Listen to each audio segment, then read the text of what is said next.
तो वीडियो ज़्यादा लंबी ना हो इसलिए गाइडलाइंस में जो चीज़ें ज़्यादा अहम हैं, जो चीज़ें ज़्यादा ज़रूरी हैं, उन पर ही बात करेंगे। कौन अप्लाई कर सकता है? कितनी एज होनी चाहिए? पासपोर्ट कब तक वैलिड होना चाहिए?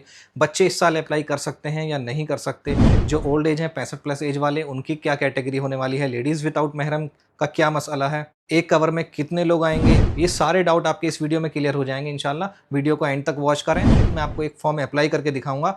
उसको देखकर आप अपना फॉर्म भी बआसानी भर सकते हैं। दुनिया में बहुत से सफ़र हैं लेकिन एक सफ़र ऐसा है जो इंसान को अल्लाह के करीब ले जाता है और जब उस सफ़र से वापसी होती है तो इंसान ऐसा लौटता है जैसे उसने आज से पहले कोई गुनाह, कोई गलतियाँ किए ही नहीं थे। वो सफ़र हज का है। हज सिर्फ़ एक सफ़र ही नहीं है बल्कि सब्र, कुर्बानी और अल्लाह से मोहब्बत की एक एक निशानी है और हर मुसलमान के दिल में एक ख्वाहिश होती है कि वो कम से कम एक बार अपनी ज़िंदगी में अल्लाह के घर की ज़ियारत ज़रूर करे। काबे को अपनी आँखों से देखना, अरफ़ात के मैदान में दुआएँ माँगना, अल्लाह से अपनी मग़फ़िरत तलब करना, ये सब की तमन्ना होती है। हज एक ऐसी इबादत है जो इंसान के दिल को सुकून और इंसान की रूह को नई ज़िंदगी देती है और अल्लाह ने अगर आपको हज की तौफ़ीक दी है तो आप समझ लीजिए कि अल्लाह की बड़ी नेमतों में से ये एक नेमत है और आप इस वीडियो में आए हैं तो यकीनन आपके दिल में भी हज की तलब है और आप हज सफ़र की शुरुआत करना चाहते हैं। तो चलिए जानते हैं कि आइंदा साल आने वाले हज 2027 के लिए क्या प्रोसेस है। देखिए, हज 2027 के लिए हज कमेटी ऑफ इंडिया ने हज पॉलिसी और हज गाइडलाइंस जारी कर दी हैं और हज एप्लीकेशन फॉर्म भी शुरू हो गए हैं। तो आज हम सीखेंगे कि हज के लिए अप्लाई कैसे किया जाएगा, लेकिन कुछ बातें हैं जो हज फॉर्म अप्लाई करने से पहले आपको जानना ज़रूरी है, तो पहले उन बातों को जान लेते हैं। हज फॉर्म अप्लाई करने से पहले हज की गाइडलाइंस को पढ़ना एक बार ज़रूरी है। तो आप गाइडलाइंस पढ़ने के लिए गूगल पर आ जाएँ, यहाँ टाइप करें हज कमेटी ऑफ इंडिया, पहले वाले लिंक पे क्लिक करें। हज कमेटी की वेबसाइट पर आने के बाद आप यहाँ देखेंगे 3 डॉट दिए हुए हैं, इस पर क्लिक करेंगे। इस पर क्लिक करने के बाद दूसरा वाला ऑप्शन है हज 2027, इस पर जाएंगे। यहाँ देखें हज अनाउंसमेंट है। हज अनाउंसमेंट में अब जब आप क्लिक करेंगे तो यहाँ देखें हज 2027 के लिए जो आवेदन है, एप्लीकेशंस हैं, वो 22/6/2026 से और 20/7/2026 तक लिए जाएंगे। यानी कि आप हज 2027 के लिए अगर हज कमेटी के ज़रिए अप्लाई करना चाहते हैं तो 22/6/26 से ये शुरू हो चुके हैं और आने वाली 20/7/2026 तक ये आवेदन जारी रहेंगे। उसके बाद नीचे ये हज हिजरी 1428, इस पर आप जाएँ। यहाँ पर देखें हज पॉलिसी 2027, हज गाइडलाइंस 2027, यहाँ सब दिया हुआ है। इसको एक बार आप ज़रूर पढ़ लें। मैं फ़िलहाल आपको मुख्तसर जो ज़रूरी बातें गाइडलाइंस में कही गई हैं, वो मैं आपके सामने रखूँगा, क्योंकि अगर पूरी गाइडलाइंस पढ़ेंगे तो वीडियो बहुत लंबी हो जाएगी। गाइडलाइंस में जो चीज़ें ज़रूरी हैं, जो अहम हैं, सिर्फ़ उन चीज़ों पे मैं बात आपसे करूँगा और उसके बाद एक फ़ॉर्म अप्लाई करेंगे, जिसको देखकर आप अपना फ़ॉर्म आसानी अप्लाई कर सकते हैं। तो हज के लिए आप हज कमेटी ऑफ इंडिया की वेबसाइट से भी अप्लाई कर सकते हैं और हज सुविधा ऐप अपने मोबाइल में डाउनलोड करके उसके ज़रिए भी आप अप्लाई कर सकते हैं। उसके बाद आपके पास अप्लाई करने के लिए मशीन रीडेबल इंडियन पासपोर्ट होना चाहिए और उसकी इश्यू डेट जो है वो कम से कम जिस दिन जो लास्ट डेट फॉर्म अप्लाई करने की होगी उससे पहले पहले वो पासपोर्ट अप्लाई होना चाहिए और उसकी आखिरी तारीख, पासपोर्ट की जो अंतिम तारीख है, एक्सपायरी डेट, वो 31 दिसंबर 2027 मिनिमम होनी चाहिए। इससे ज़्यादा हो, कम ना हो। अब अप्लाई करने के लिए आपको क्या क्या डॉक्यूमेंट चाहिए? ओरिजिनल पासपोर्ट चाहिए, रिसेंट पासपोर्ट साइज़ फ़ोटो चाहिए और उसमें बैकग्राउंड जो है वो वाइट सफ़ेद हो। बैंक अकाउंट की डिटेल, उसमें पासबुक हो या कैंसिल चेक हो। पैन, आधार ये मैंडेटरी नहीं है।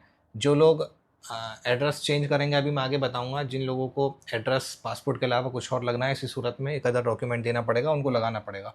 ब्लड ग्रुप आपको चाहिए, नॉमिनी डिटेल, आपके बाद यहाँ आपका ज़िम्मेदार, आपका भाई, बहन, बेटा या जो भी जिसको आप ज़िम्मेदार समझते हैं, उसकी नॉमिनी डिटेल आपको डालनी पड़ेगी। Address proof, if address different from passport, अगर आप अप्लाई कर रहे हैं, आपके पासपोर्ट में जो एड्रेस है उसके अलावा कोई और एड्रेस आप डालना चाहते हैं, तो ऐसी सूरत में आपको आधार या कोई और चीज़ जिस एड्रेस को आप लगाना चाहते हैं वो आपको देना पड़ेगा। कवर हेड का मोबाइल नंबर चाहिए ओटीपी के लिए, ऑल्टरनेट मोबाइल नंबर व्हाट्सएप के लिए चाहिए और ईमेल आईडी आप डाल सकते हैं। कौन अप्लाई कर सकता है? इंडियन मुस्लिम होना चाहिए, फिजिकली फिट होना चाहिए, फाइनेंशियली कैपेबल होना चाहिए।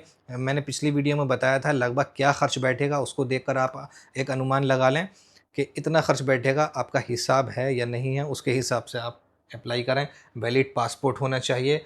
मीट सऊदी हेल्थ रिक्वायरमेंट्स, जब आप फॉर्म अप्लाई कर देंगे तो आपका नंबर आने के बाद, सिलेक्शन होने के बाद एक मेडिकल फिटनेस टेस्ट कराया जाएगा, जिसमें कुछ एक्सरे होते हैं, कुछ ब्लड टेस्ट होते हैं। वो क्लियर होने की सूरत में ही आपका आगे का प्रोसेस होता है। सबके लिए इसमें दिक्कत नहीं आती है, लेकिन कुछ पेशेंट जिनको सीरियस कोई इंजरीज़ है या कोई कार्डियक प्रॉब्लम है, कोई कैंसर पेशेंट हैं, ऐसी सूरत में जाना आपका रद्द हो सकता है। बच्चों के लिए क्या नियम है? देखिए, सऊदी गाइडलाइंस के हिसाब से 15 से कम उम्र की एज वालों के लिए हज वीज़ा नहीं दिया जाएगा। फ़िलहाल यही अपडेट है। ऑर्डर ऑफ प्रायोरिटी, देखिए हज कमेटी ने कुछ लोगों को प्रायोरिटी दी है, कुछ को पहले रखा है। मसलन जो एप्लीकेंट्स 65 या उससे ज़्यादा के हैं, जो हमारे सिटीज़न्स 65 साल के हैं या उससे ज़्यादा हैं पासपोर्ट के हिसाब से, तो ऐसे लोगों का ड्रॉ नहीं होगा, वो रिज़र्व कैटेगरी में आएंगे। और हर 65 प्लस एज वाला अपने साथ एक कंपेनियन ले जा सकता है। मसलन आपके वालिद वालिदा हैं, दोनों की उम्र 65 से ज़्यादा है, तो वो अपने साथ 2 लोगों को ले जा सकते हैं। बिना ड्रॉ के सिलेक्शन होगा, रिज़र्व कैटेगरी में आएंगे। उसके बाद दूसरे नंबर पर रखा है लेडीज़ विदाउट महरम को। ऐसी औरतें जिसके पास महरम नहीं हैं लेकिन हज के सफ़र पर जाना चाहती हैं, तो उनको भी डायरेक्ट सिलेक्ट किया जाएगा, लेकिन अप्लाई करने वाली लेडी की एज जो है वो 65 साल या उससे ज़्यादा होनी चाहिए। उसके बाद वेट लिस्ट एप्लीकेंट्स, जिसने 2025 में अप्लाई किया था हज 2026 के लिए, लेकिन नंबर नहीं आया, जो टॉप 20% वाले वेटिंग लिस्ट में हैं, उनको प्रायोरिटी दी है कि उनका भी डायरेक्ट सिलेक्शन होगा। अब उसके बाद जनरल कैटेगरी वाले आएंगे। अब इसमें जनरल कैटेगरी में जो भी अप्लाई करेगा, मसलन हमारे पास 1,75,000 सीटें हैं, जिसमें 70% कोटा हज कमेटी का है और 30% कोटा जो है वो प्राइवेट टूर ऑपरेटर्स के पास है। तो 70% जो सीटें हैं उनमें 65 प्लस एज वाले, लेडीज़ विदाउट महरम वाले और जिसने पिछले साल अप्लाई किया था वेटिंग लिस्ट में थे, उन सब की सीटें निकल जाने के बाद जो सीटें बचेंगी वो जनरल कैटेगरी वाले को दी जाएंगी। अब मसलन सीटें बचती हैं, मिसाल के तौर पर 1 लाख, मिसाल के तौर पर 1 लाख सीटें हैं और अप्लाई किया है जनरल में 2 लाख लोगों ने, तो 1 लाख का तो डायरेक्ट सिलेक्शन हो गया, बाकी 1 लाख वेटिंग लिस्ट में जाएंगे। अब ये वेटिंग लिस्ट में टॉप 20% के कौन कौन हैं, मैं आपको एक बार दिखा देता हूँ। देखिए, स्टेट वाइज हैं, दिल्ली, गुजरात, कर्नाटका। दिल्ली की वेटिंग लिस्ट 1880 से 1891, इनका डायरेक्ट सिलेक्शन होगा। गुजरात से 4817 का 7226 तक डायरेक्ट सिलेक्शन होगा। इसी तरह यहाँ से लेकर यहाँ तक जितनी भी वेटिंग लिस्ट हैं वो सब क्लियर होंगी। अब आप अपनी वेटिंग लिस्ट देख लें। एक बात ध्यान रखें, अपना कवर नंबर ना देखें, आपको वेटिंग लिस्ट देखनी है। जो वेटिंग नंबर है, वेटिंग नंबर क्लियर होंगे, कवर नंबर के हिसाब से क्लियर नहीं होगा, वेटिंग नंबर के हिसाब से क्लियर होगा, तो आप कंफ्यूज नहीं होना। उसके बाद लेडीज़ विदाउट महरम, जो लेडीज़ बिना महरम के अप्लाई करेंगी उनका एक अलग कोटा है। उनकी एज मिनिमम 45 साल होनी चाहिए। एक ग्रुप में ट्रैवल करेंगी, सेपरेट कोटा मिलेगा। कोई लेडी सिंगल या 2 अप्लाई कर रही हैं तो ऐसी सूरत में भी हज कमेटी बाद में उनको एक ग्रुप में मर्ज कर सकती है। उसके अलावा शॉर्ट हज पैकेज पिछले साल भी रहा था, इस साल भी होगा। शॉर्ट हज में जो ड्यूरेशन है वो आपका 20 से 25 दिन का होगा।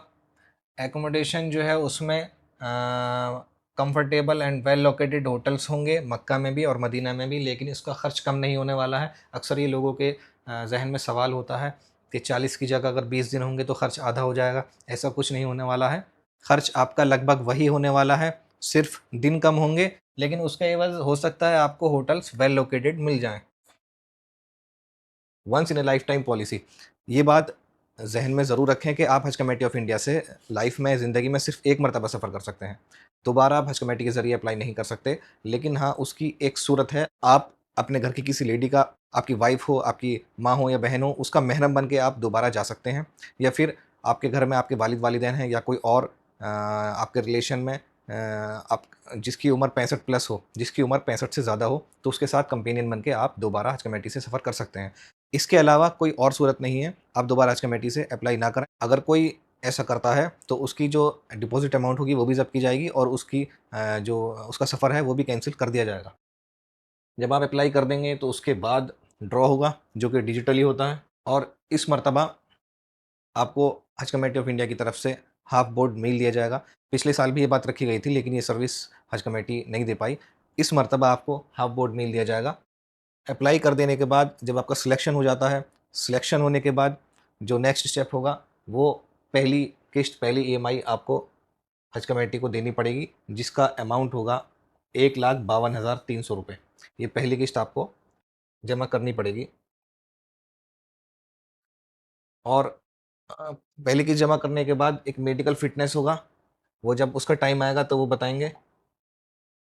अब एक नज़र इस पे डाल लेते हैं।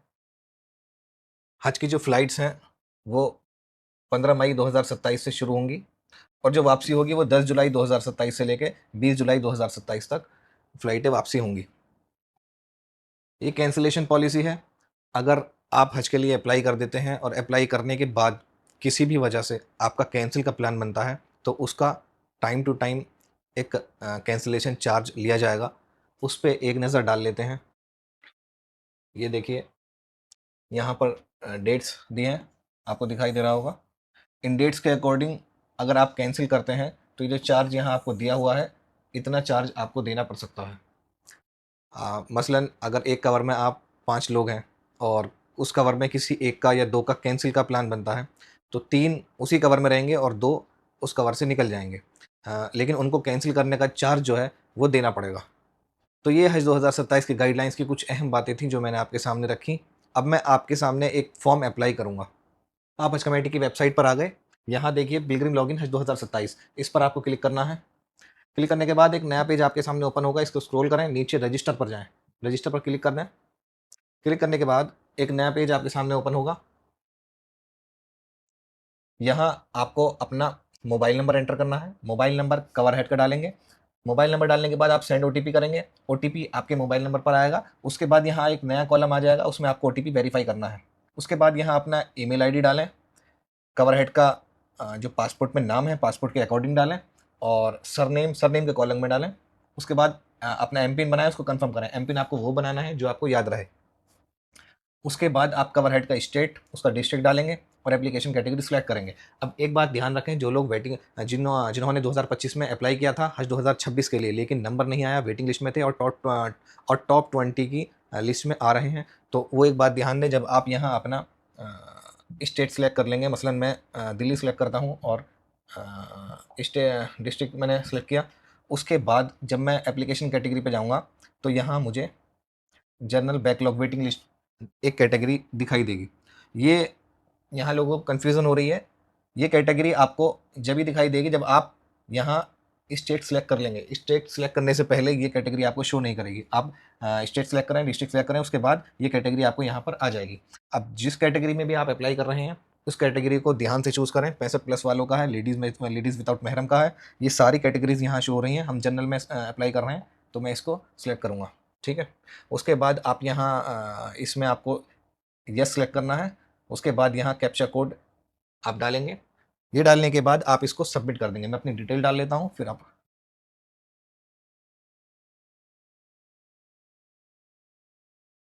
तो देखिए मैंने यहाँ सारी डिटेल अपनी एंटर कर दिया है। मैंने ओटीपी वेरीफाई कर दिया है, अपना नेम एंटर कर दिया है, और यहाँ देखिए नंबर ऑफ़ पर्सन, जितने लोग हम एक कवर में अप्लाई करने वाले हैं उनको यहाँ चूज़ करना है। मैक्सिमम आप 5 ले सकते हैं।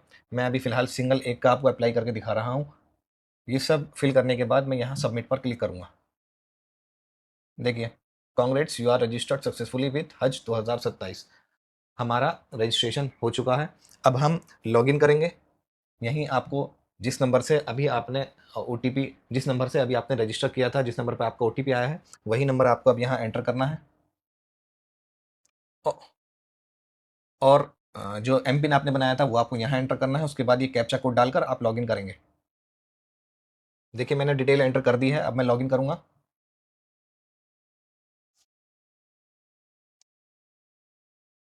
ये देखिए, इसके बाद आपका ये नेक्स्ट पेज ओपन होगा।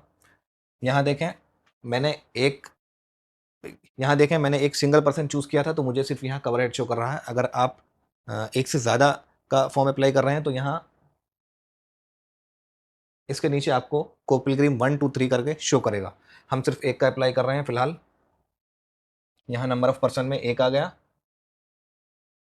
उसके बाद आप यहाँ देखें विलिंग फॉर शॉर्ट हज। अगर आप 20 दिन वाले शॉर्ट सफ़र के लिए फॉर्म अप्लाई करना चाहते हैं तो यहाँ आपको यस करना होगा। उसके बाद एक पॉपअप मैसेज आपको यहाँ शो होगा, इसको अच्छी तरह पढ़ लें। इसमें इसके बारे में बताया है। जो ड्यूरेशन है वो आपका 20 दिन का होगा। मदीना में स्टे जो है वो आपका 2 से 3 दिन का होगा और इसकी जो सीटें हैं वो 10,000 हैं। तो इस मैसेज को आप अच्छी तरह पढ़ लें पहले। फिलहाल हम लॉन्ग हज के लिए करेंगे। जो लोग नॉर्मल के लिए कर रहे हैं, जो 38-40 दिन का होता है, वो लोग इस पर नो करेंगे। देखिए एम्बार्केशन प्रेफरेंस में यहाँ आपको 2 चूज़ करने पड़ेंगे।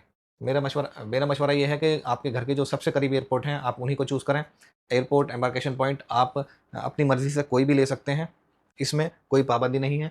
हर एयरपोर्ट के एयरफेयर के चार्जेज़ जो हैं वो अलग-अलग हैं, तो आप उसको भी देख सकते हैं और अपने जो घर के करीब है, उसको भी देख सकते हैं। ये आपका अपना मशवरा है। मेरे करीब दिल्ली है, मैं दिल्ली को चूज़ करूँगा। दूसरा मेरे करीब जो है जयपुर पड़ता है, तो मैं दूसरे में जयपुर डालूँगा। अब जब आप यहाँ एक चीज़ देखें, जब आप यहाँ स्टे एम्बार्केशन पॉइंट सेलेक्ट करते हैं तो आपको यहाँ फेयर शो करता है। आपको यहाँ जो हज 2026 का खर्च रहा वो शो करता है। तो हर एम्बार्केशन पॉइंट का खर्च जो है वो अलग रहा है। मैंने पहले भी बताया है आपको कि हज का खर्च जो है वो सबका बराबर होता है। सिर्फ एयरपोर्ट की एयरफेयर की चार्जेस अलग होने की वजह से हज का जो खर्च है वो कम ज़्यादा हो जाता है। तो आप इसको अच्छी तरह समझ के ही अप्लाई करें। देखिए यहाँ आपको अपना स्कैन पासपोर्ट की फ्रंट पेज की कॉपी अपलोड करनी है। एक बात ध्यान रखें, उसका साइज़ आप ये देख लें, इससे ज़्यादा नहीं होना चाहिए और जो आपकी इमेज होगी उसकी 500 केबी से ज़्यादा वो नहीं होनी चाहिए, अदरवाइज़ वो अपलोड नहीं हो पाएगी, आपको दिक्कत आएगी। तो आप स्कैन कॉपी यहाँ अपलोड करेंगे। अपलोड करने के बाद जैसे ही आप अपलोड करते हैं उसको ऑटोमेटिकली यहाँ पासपोर्ट नंबर आपका आ जाएगा और डेट ऑफ एक्सपायरी, आपका गिवन नेम, लास्ट नेम, ये सब आपका ऑटोमेटिकली आ जाएगा। जो चीज़ नहीं आती है वो आपको मैनुअली भरनी है। यहाँ देखिए मैंने अपना पासपोर्ट अपलोड कर दिया है, उसकी डिटेल ऑटोमेटिकली यहाँ फैच हो गई है और जो डिटेल नहीं आती है उसको आपको मैनुअली भरना होता है। पासपोर्ट के अकॉर्डिंग ही भरना है, ये आप याद रखें। यहाँ आपको एप्लीकेंट का पासपोर्ट नंबर रिकन्फर्म करना है, place of issue, date of issue. उसके बाद ये सारा डाटा आप कंप्लीट फिल करने के बाद इसको कंपेयर एंड वेरीफाई करेंगे। नीचे आएंगे, यहाँ का एप्लीकेंट की father name, mother name, marital status में आप शादीशुदा हैं नहीं हैं, ब्लड ग्रुप डालेंगे। एकोमोडेशन कैटेगरी में यहाँ एक ही कैटेगरी होती है, उसको एजीजिया सेलेक्ट करेंगे। उसके बाद नीचे आएंगे, नीचे में हेल्थ डिटेल्स में अगर इसमें से कोई समस्या, कोई दिक्कत आपको अगर है तो आप उस पर टिक करेंगे, अगर नहीं है तो नॉट एप्लीकेबल करके। उसके बाद नीचे आएंगे, रेजिडेंशियल एड्रेस में अगर आपका एड्रेस वही है जो आपके पासपोर्ट में है तो आप उसको यस करेंगे। अगर आप पासपोर्ट के अलावा दूसरा एड्रेस लगा रहे हैं, कोई आधार कार्ड का या किसी और एड्रेस पे आप रहते हैं, तो उसका एड्रेस प्रूफ आपको एक देना पड़ेगा। तो उसमें आपको ये नो करके यहाँ एड्रेस प्रूफ में डॉक्यूमेंट अपलोड करेंगे, Aadhaar card, voter ID, driving licence, जो भी आपको एड्रेस लगाना है वो आप यहाँ सेलेक्ट करेंगे। मेरा एड्रेस सेम एज पासपोर्ट है तो मैं उसको यस करूँगा। उसके बाद यहाँ एड्रेस डालेंगे, स्टेट डालेंगे, डिस्ट्रिक्ट डालेंगे, यहाँ मोबाइल नंबर डालेंगे, जो व्हाट्सएप नंबर आपका है उसको यहाँ डालेंगे। उसके बाद यहाँ आपको पिन कोड डालना है, ईमेल आईडी डालना है, नीचे आ जाएंगे। एडिशनल इन्फॉर्मेशन में आपका जो ऑक्यूपेशन है, क्या कामकाज है आपका, उसको यहाँ सेलेक्ट करेंगे। क्वालिफिकेशन जो भी है आपकी उसको यहाँ सेलेक्ट करेंगे। आधार नंबर डालना मैंडेटरी नहीं है, आपकी इच्छा है डाल भी सकते हैं। इसी तरह पैन नंबर भी मैंडेटरी नहीं है। नॉमिनी डिटेल में ये आप ध्यान से डालें, नॉमिनी जिसको बनाना है उसको आप सोच कर समझ कर यहाँ उसकी डिटेल एंटर कर देनी है। ये सब फिल करने के बाद आप नीचे आएंगे, बैंक अकाउंट डिटेल में आप कैंसिल चेक लगाना है या पासबुक लगाना है, उसमें से आप जो भी लगाना है आपको उसको यहाँ सेलेक्ट कर लेंगे और उसकी एक कॉपी यहाँ से अपलोड करेंगे। उस कॉपी का साइज़ जो है वो 300 KB होना चाहिए, उससे ज़्यादा साइज़ ना हो, ठीक है। उसके बाद यहाँ आपके बैंक अकाउंट में जो भी आपका नाम है अकाउंट होल्डर का वो यहाँ डालेंगे, बैंक नेम आपका यहाँ आएगा। जब आप कॉपी अपलोड करेंगे, चेक हो या पासबुक हो, उसको अपलोड करने के बाद ये डाटा यहाँ ऑटोमेटिकली आ जाएगा। यहाँ आप दोबारा उसको अपने अकाउंट नंबर को जो आपने डाला है उसी को रिकन्फर्म करेंगे, कंपेयर करके वेरीफाई करेंगे, कंपेयर एंड वेरीफाई करेंगे। उसके बाद नीचे आ जाएंगे, अदर डिटेल्स में यहाँ आपसे पूछ रहा है have you perform Haj earlier and now wish to apply as a permissible repeater. अगर आपने हज कमेटी के ज़रिए पहले हज किया है और आप अब दोबारा हज कर रहे हैं घर की महरम घर की किसी लेडी के साथ महरम बनकर या फिर 65+ एज वाले के साथ कंपेनियन बनकर, तो ऐसी सूरत में आपको यहाँ यस करना है, यस महरम या फिर यस कंपेनियन। लेकिन अगर आप पहली बार सफ़र करने वाले हैं तो याद रखें इसको आपको नो करना है। मैक्सिमम नो वाले होंगे तो आप इसको अच्छी तरह देखें, ये आपको नो करना है। उसके बाद अगला ये पूछ रहा है, do you wish to perform अदाई कुर्बानी। अगर आप हज कमेटी के ज़रिए कुर्बानी कराना चाहते हैं तो आपको यहाँ यस करना है, और नहीं कराना चाहते, अपना इंतज़ाम वहाँ करेंगे, तो आप उसको नो करेंगे। हम यस कर देते हैं फ़िलहाल इसको। उसके बाद है, do you wish to preserve में कहती है आपके लिए नहीं है, मैक्सिमम ये जो शिया लोग होते हैं उनके लिए होता है, इसको आपको नो करना है। अब ये पूछ रहा है, आर यू NRI। इसमें हम लोग नो करेंगे, लेकिन NRI भी काफ़ी लोग क्वेश्चन मेरे पास आए हैं, काफ़ी लोग सवाल कर रहे हैं। तो जो लोग बाहर रहते हैं इंडिया से, इंडियन सिटीज़न हैं लेकिन वो बाहर रह रहे हैं और हज कमेटी के ज़रिए अप्लाई करते हैं, तो उन लोगों को यहाँ यस करना है। ये आप जो लोग बाहर रहने वाले हैं वो इस चीज़ पर ध्यान दें, आपको यहाँ NRI पे यस करना है। जब आप यस कर देंगे तो जो आपकी प्रेजेंट रेजिडेंशियल कंट्री है जिसमें आप फ़िलहाल रहते हैं, उसको आपको यहाँ एंटर करना है। हम इसको नो करने वाले हैं। नो करने के बाद आप नेक्स्ट पर क्लिक करेंगे। देखिए, मैंने अपनी सारी डिटेल एंटर कर दी, लेकिन एक टेक्निकल एरर है जो यहाँ ये आ रहा है, और इसके बारे में मुझे कुछ लोगों ने मैसेज भी किए थे कि पासबुक और चेकबुक अपलोड करने के बाद वो उसको नहीं ले रहा है। तो ये शायद टेक्निकल इशू है जो 1-2 दिन में सॉल्व हो जाएगा। फ़िलहाल मैंने आपको ये सारा बता दिया कि आप जब सारा डेटा डालेंगे 1-2 दिन के बाद आप इसको ट्राई करें, इंशाल्लाह ये सॉल्व हो जाएगा। और ये डेटा एंटर करने के बाद आप स्क्रॉल करके नीचे आएँगे।